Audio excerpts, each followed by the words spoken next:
Ya, Ya, pemirsa dalam rangka mempererat hubungan antar perusahaan dan membuka peluang kerjasama baru, Asosiasi Emiten Indonesia berkolaborasi dengan Infovesta menggelar Padel Tournament 2026 di kawasan Jakarta Selatan. ya, turnamen ini diikuti oleh ratusan peserta yang berasal dari beragam perusahaan di bawah naungan Asosiasi Emiten Indonesia.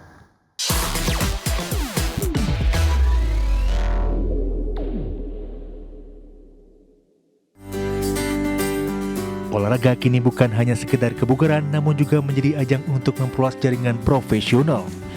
Hal tersebut terlihat dalam gelaran Padel Turnamen 2026 yang digelar PT Infovesta Utama, yang berkolaborasi dengan Asosiasi Emiten Indonesia di kawasan Jakarta Selatan.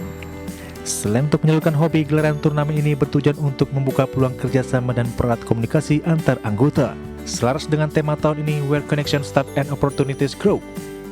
Terutama itu adalah menjalin koneksi, ya, koneksi antara berbagai pelaku jasa keuangan, ya.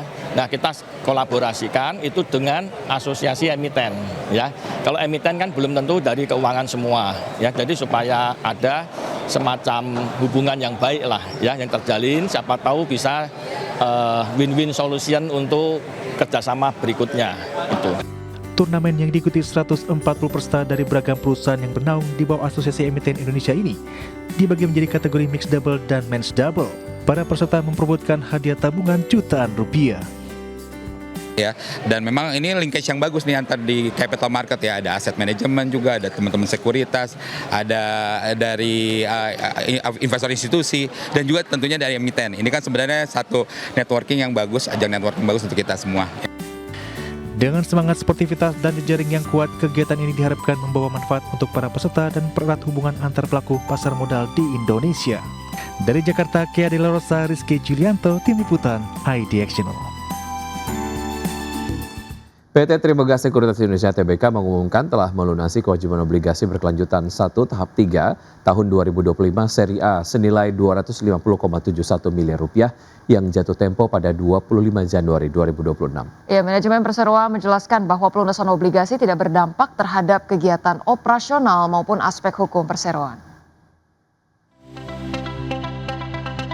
Emiten Sekuritas PT Trimegah Sekuritas Indonesia Tbk mengumumkan telah melunasi kewajiban obligasi berkelanjutan 1 Trimegah Sekuritas Indonesia tahap 3 tahun 2025 seri A senilai Rp250,71 miliar yang jatuh tempo pada 25 Januari 2026.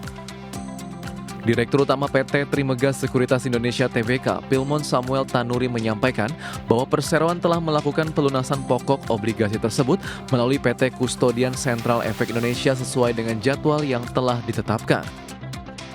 Sebagai catatan, obligasi tersebut diterbitkan pada 15 Januari 2025 dengan nilai pokok Rp250,71 miliar dan menawarkan tingkat bunga tetap sebesar 7,7% per tahun.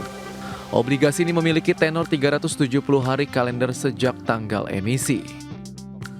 Manajemen Trimegah Sekuritas menjelaskan bahwa pelunasan obligasi ini tidak berdampak terhadap kegiatan operasional maupun aspek hukum perseroan. Dari sisi kondisi keuangan, sejak tanggal pelunasan seluruh kewajiban yang timbul dari penerbitan obligasi 1 tahap 3 seri A telah berakhir. Berbagai sumber IDX Channel. PT Samindo Resources Tbk mendirikan anak usaha baru bernama PT Sentra Terra Indonesia sebagai bagian dari strategi diversifikasi bisnis perseroan.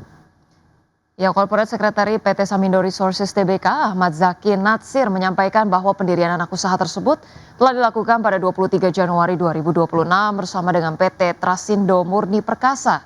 Adapun anak usaha baru tersebut akan menjalankan kegiatan usaha di bidang real estate, konstruksi, penyediaan makanan dan minuman, serta aktivitas menunjang lainnya.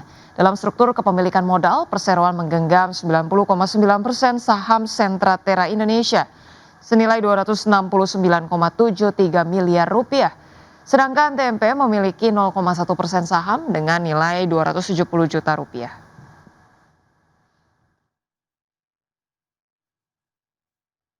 Federal Reserve diperkirakan akan mempertahankan suku bunga acuan pada pertemuan pekan ini di tengah dinamika politik dalam negeri yang terus berlangsung.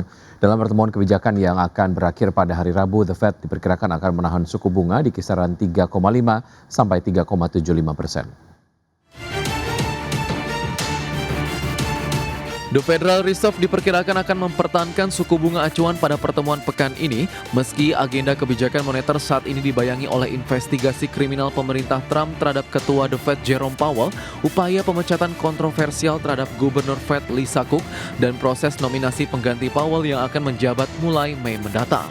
Hanya tersisa 3 pertemuan kebijakan resmi dalam masa 8 tahun Powell sebagai pimpinan Bank Sentral Amerika, namun transisi yang biasanya mulus ini berubah menjadi periode yang berpotensi mengganggu stabilitas. Powell menghadapi keputusan sulit apakah akan tetap menjadi gubernur The Fed di bawah penggantinya. Sementara itu, Mahkamah Agung Amerika Serikat mungkin akan memutuskan apakah Cook menjadi gubernur The Fed pertama yang dipecat oleh Presiden, dan calon pengganti Powell harus meyakinkan senator Amerika bahwa mereka tidak akan tunduk pada tekanan Trump. Dengan banyaknya dinamika politik, debat kebijakan moneter hampir menjadi sorotan kedua meski para analis saat ini masih memperkirakan bahwa mekanisme independensi institusi The Fed tetap akan bertahan. Ekspektasi inflasi berbasis pasar dan imbal hasil obligasi jangka panjang Amerika Serikat sejauh ini belum menunjukkan kekhawatiran luas mengenai masa depan The Fed. Adapun pertemuan 2 hari The Fed akan berakhir pada Rabu dengan ekspektasi bahwa pembuat kebijakan akan mempertahankan suku bunga acuan di kisaran 3,50% sampai 3,75%. Berbagai sumber IDX Channel. Harga emas melesat ke rekor tertinggi di atas $5.100 per ons pada perdagangan di hari Senin seiring dengan meningkatnya minat investor terhadap aset safe haven di tengah memanasnya ketegangan geopolitik.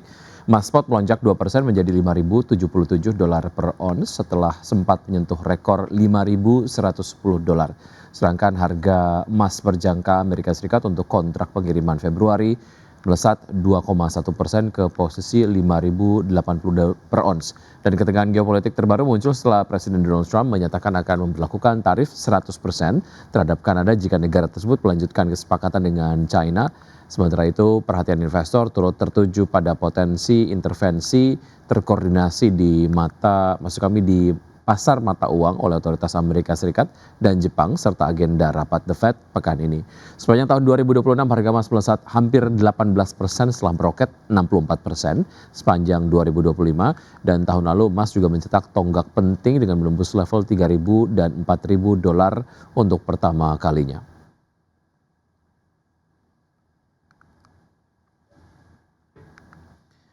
Ya, selanjutnya bisa dari bursa global, bursa Wall Street yang ditutup menguat untuk sesi keempat berturut-turut pada hari Senin, seiring investor bersiap menghadapi rilis laporan keuangan emiten berkapitalisasi besar serta update kebijakan suku bunga dari The Federal Reserve yang dijadwalkan pekan ini. S&P 500 dan juga Nasdaq Composite masing-masing tercatat level tertinggi dalam lebih dari sepekan dan menorehkan rangkaian kenaikan terpanjang sejak Desember. Kita lihat data selengkapnya. Indeks Dow Jones Industrial Average ditutup naik 0,64% ke posisi 49.412, S&P 500 menguat 0,5% di level 6.920 dan Nasdaq Composite naik 0,43% ke posisi 23.601.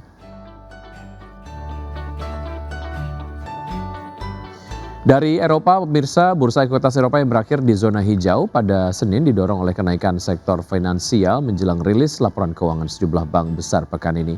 STOXX 600 ditutup menguat 0,2% ke posisi 609,57, DAX Jerman menguat 0,13% ke posisi 24.933 dan FTSE 100 Inggris yang naik tipis 0,05% ke posisi 10.148.